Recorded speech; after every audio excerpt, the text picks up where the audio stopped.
Got a video for you today about positive affirmations. This is something that's very popular in the self-development world, and my opinion on it might surprise you a little bit. So first of all, let's talk about what positive affirmations are. So positive affirmations are repeated things you say to yourself, like, I love myself, I love myself, I love myself. It could be out loud or in your mind or whatever. Or like, I'm very strong, I'm very strong, I'm very strong. You know, like those kind of things. Could be absolutely anything. You can tell yourself anything. It's just something that you repeat to yourself, either out loud or in your mind or whatever. This is my experience with it. Now, I've learned this from a lot of self-development guys, and Tony Robbins talks about it and stuff like that. And some people are for it, some people are against it. Very few are against it though, to be fair. And I'm actually one of them. And let me explain to you why. Let's just choose something like, I love myself, I love myself. That's a positive affirmation that, let's say, like a therapist would give you if you're having some trouble with self-love. And let's say, for example, you keep repeating that to yourself, I love myself, I love myself. Here's the problem. If you're somebody that actually loves yourself, then you wouldn't have to say something like that. So just having those affirmations, just saying them out loud, I love myself,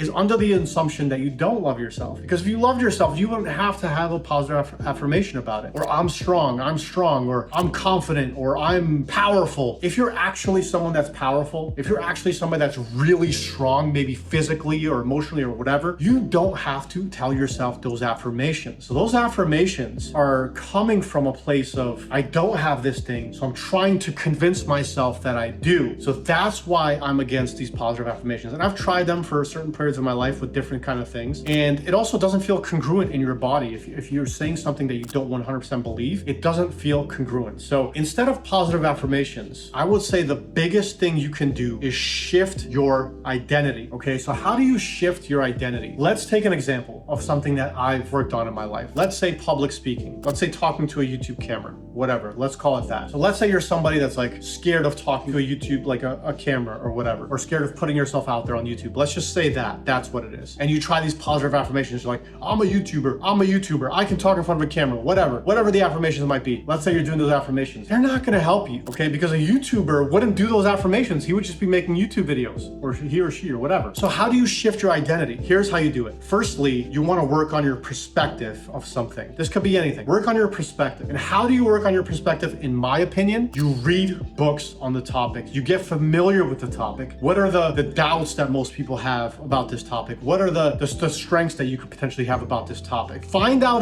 as much as you can about the topic. That's the first step. Second step, you literally just start. You don't say you're a YouTuber, you post a YouTube video. That's how you do it. You don't say you're strong. You just go to the gym and start lifting and see what happens. That's it. You literally do the thing. You don't say the thing, you do the thing. Let's take an example of somebody that doesn't love themselves. You have to read a lot of books on self-love, self-esteem, those kind of things. And then you practice the things. You don't say them, I love myself. That does nothing. You have to practice the habits of self-love, which is, a lot of it is talking kindly to yourself, or actually a lot of it is not talking negatively to yourself. When you catch yourself, you're like, oh, what an idiot I am for doing this. And you stop it right then and there. You're more aware of it and you stop it. Okay, the reason why I know about these things is because I work with a lot of people that struggle with some of these issues. Okay, and I struggled with some of these issues back in my younger 20s and even my later 20s and stuff like that. So I've learned through experience and through reading books and shifting my perspectives and